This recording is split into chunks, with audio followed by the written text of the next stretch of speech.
Magandang umaga po. Kung gusto niyo pong magkaroon ng maraming sanga, yung inyong tawag yan, itong ating papaya. Kasi pag maraming sanga, mas maraming bunga, mas maraming dahon. Kasi kailangan natin yung dahon nito kasi ginagawa po natin na sabon, yung kanyang dahon, saka shampoo. So, ngayon, ikat nyo lang po itong dulo habang bata pa siya. Yan. Kahit mga kuyan pa lang, mga 1 feet pa lang, okay na po yan. Para siguradong buhay na talaga. So yan ay kinat po natin para magkaroon siya ng maraming sanga. At kumbaga hindi siya lumaking masyado. Mababa lang siya pero maraming bunga. At maraming sanga at maraming dahon. Yun po ito po yung kinat natin na dulo. Yung dulo lang po, pinakadulo. Yan lang po.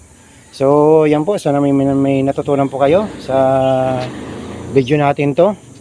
So abangan na lang po natin para mapatunayan ko sa inyo na itong ginawa po natin ay legit, hindi bodol. God bless po, maraming salamat. So ngayon, 'di ba, ang ginawa natin nung isang araw ay pinutol natin yung ating pinakadulo ng ating papaya. Ito nga yung putol niya para daw may mas maraming sumibol na sanga. At kung mapapansin niyo po ay talagang maraming sumibol na sanga. Ayan oh. Maraming sanga, isa, dalawang sangang bago. Yan. At may bulaklak pa. Ayan, namulaklak na po. Yan o, bulaklak yan, sana mabuo.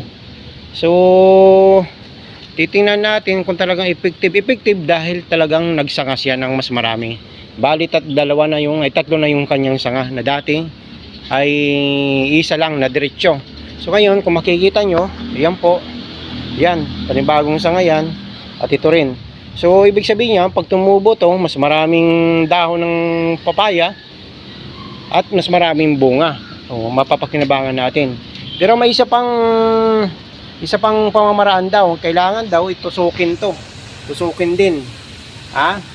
So titingnan din natin, mag-experiment tayo kung talagang effective yun. Kasi pag ganun daw, ay mapapandak o madadwarp yung papaya. At the same time, mamumunga ng marami. So ito lang yung pamtutusok natin. Huwag na yung masyadong malaki. Itong ating kumbaga toothpick. Kasi pag tinusok daw dito ay ma-stress yung puno at yun ay magkukos ng bunga. Yan. Tusukin natin dito. Yun.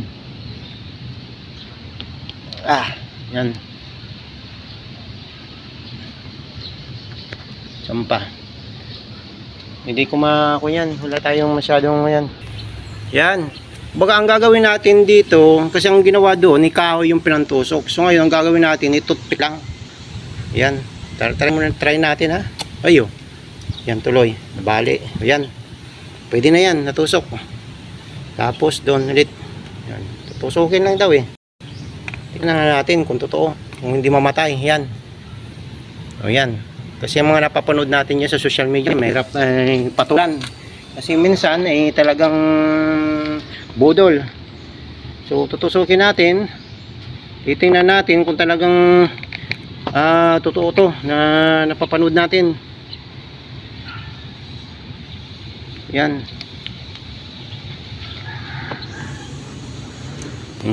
Yan, natusok na rin. Bumaon lang. Mga ilang tusok ba to?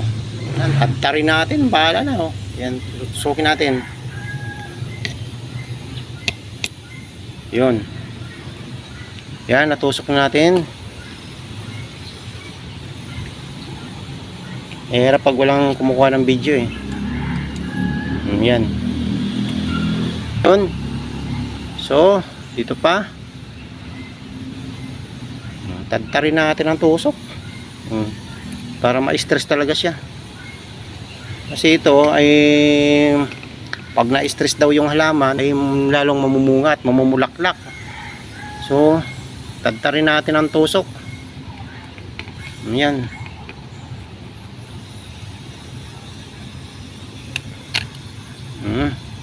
Putol. Pero mauna. Tingnan lang natin kung totoo itong ating napanood.